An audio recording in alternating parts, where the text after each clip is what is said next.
ओम शांति।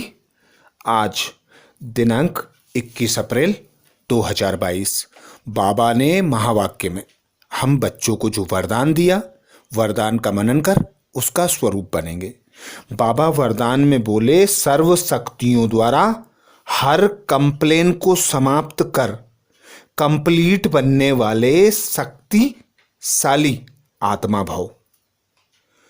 आज सर्वशक्तिमान पिता परमात्मा निराकार, हम निराकार आत्माओं को शक्तिशाली आत्मा भाव का वरदान दे रहे हैं। स्वयं भगवान कह रहे हैं, सर्व शक्तियों द्वारा हर कंप्लेन को समाप्त कर कंप्लीट बनने वाले शक्तिशाली आत्मा भाव। डिटेल में भगवान अर्थात बाबा बोले, अंदर में अगर कोई भी कमी है तो उसके कारण को समझकर निवारण करो, क्योंकि माया का नियम है कि जो कमजोरी आप में होगी उसी कमजोरी के द्वारा वह आपको माया जीत बनने नहीं देगी। तो बाबा कहते, माया उसी कमजोरी का लाभ लेगी और अंत समय में वही कमजोरी धोखा देगी।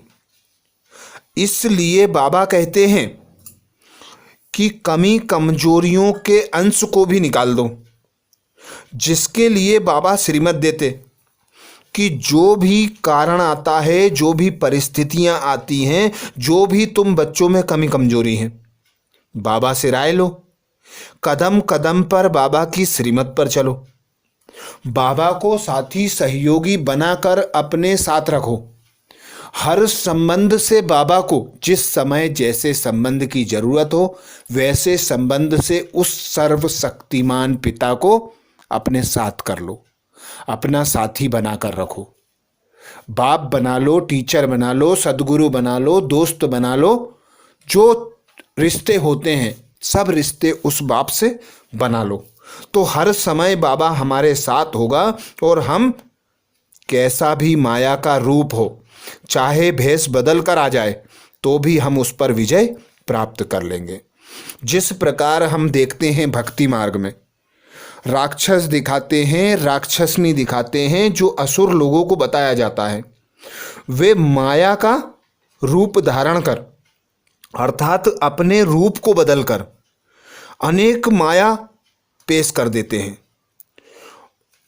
देवी देवताओं को हराने के लिए अनेक शक्तियों का प्रयोग करते हैं, पर देवी देवता शांत स्वरूप उस पिता परमात्मा के अवतरित बच्चे होते हैं। उन्हें सदा विजय इसलिए प्राप्त होती है क्योंकि वे सदा आत्म अभिमानी हैं। तो आत्म अभिमानी बच्चे अर्थात जो खुद को आत्मा अनुभव करते हैं, उस निराकार पिता परमात्मा को साथी बनाकर अपने साथ रखते हैं। उनकी सारी कमी कमजोरियों के अंश भी समाप्त हो जाते हैं और बाबा उन्हें अपनी शक्तियों से सजाते हैं। तो उन शक्तियों का प्रयोग करना है, अनुभवी मूर्त बनना है, माया के कैसे भी रूप को पहचान कर मायाजीत बनना है। इसलिए सर्व शक्तियों का स्टॉक जमा करो, शक्तिशाली आत्मा बनो और योग के प्रयोग द्वारा हर कंप्लेंट को समाप्त कर कंप्लीट बन जाओ। यह स्लोगन याद रहे, अब नहीं तो कब नहीं। तो बाबा कहते कि जो भी काम करना है अभी करो, यह अंतिम जन्म है, अंतिम समय है, क्योंकि अभी यदि प्राण छूट जाएं तो तुम्हें कौन सा पद मिलेगा देखो। तो इसीलिए बाबा कहते, अब नहीं तो कब नहीं, सारी शक्तियों से खुद को सजा लो, योग का प्रयोग करो। योग के प्रयोग द्वारा हर कंप्लेंट, हर कमी कमजोरियों को समाप्त कर लो, क्योंकि बाबा आता है बाप टीचर सदगुरु बनकर। सदा हमें कहते हैं, मुझे अपना साथी बना लो, मुझे अपना बच्चा बना लो, मुझे अपना साजन बना लो, मुझे अपना बाप बना लो। तो ऐसा पिता सर्व संबंधों से सर्व प्राप्तियां कराने के लिए हमारे पास आया और हमें वरदान देते, शक्तिशाली आत्मा भव। और शक्तिशाली बनने के लिए बाबा कहते, अब नहीं तो कब नहीं।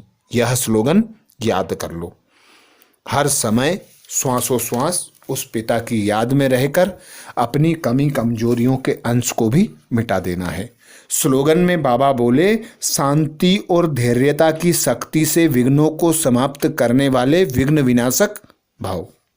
शांति और धैर्यता की शक्ति से विघ्नों को समाप्त करने वाले ही विघ्न विनाशक है। तो विघ्न विनाशक बनने के लिए बाबा हमें युक्ति बता रहे हैं कि 2 शक्तियां धारण कर लो। एक तो धैर्यता, दूसरी साइलेंस की शक्ति। जो बच्चे शांत स्वरूप होते हैं वे कैसे भी आवेशी आत्मा को, कैसी भी परिस्थिति को सहज और स्वतः पार कर लेते हैं। धीरज अर्थात धैर्यता, धैर्यता का गुण जो आत्मा में होता है वे सर्व आत्माओं को परिवर्तन करने की शक्ति रखती हैं। क्योंकि बाबा कहते एक हाथ से ताली नहीं बजती, एक हाथ से ताली नहीं बजती, ताली बजती है 2 हाथ से। तुम शांति की शक्ति धारण कर लो, धैर्यता को अपना लो तो ताली बज नहीं सकती। तो तुम बच्चे विघ्न विनाशक हो, कल्प कल्प बनते हो, शांति और धैर्यता की शक्ति को धारण कर। आज बाबा ने महावाक्य में हम बच्चों को जो सार सुनाया उसका मनन करेंगे। बाबा बोले, मीठे बच्चे, बाप की याद में रहना यह बहुत मीठी मिठाई है जो दूसरों को भी बांटते रहो, अर्थात अल्प और बे का परिचय देते रहो। मीठे बच्चे, बाप की याद में रहना यह बहुत मीठी मिठाई है जो दूसरों को भी बांटते रहो, अर्थात अल्प और बे का परिचय देते रहो। बाबा ने आज प्रश्न किया, स्थायी याद में रहने की सहज विधि क्या है? उत्तर में बाबा बोले, स्थायी याद में रहना है तो देह सहित जो संबंध है उन सबको भूलो। चलते फिरते उठते बैठते याद में रहने का अभ्यास करो। अगर योग में बैठते लाल बत्ती भी याद आई तो योग टूट जाएगा, स्थायी याद रह नहीं सकेगी। जो कहते कोई खास बैठकर योग कराए उनका योग भी लग नहीं सकता।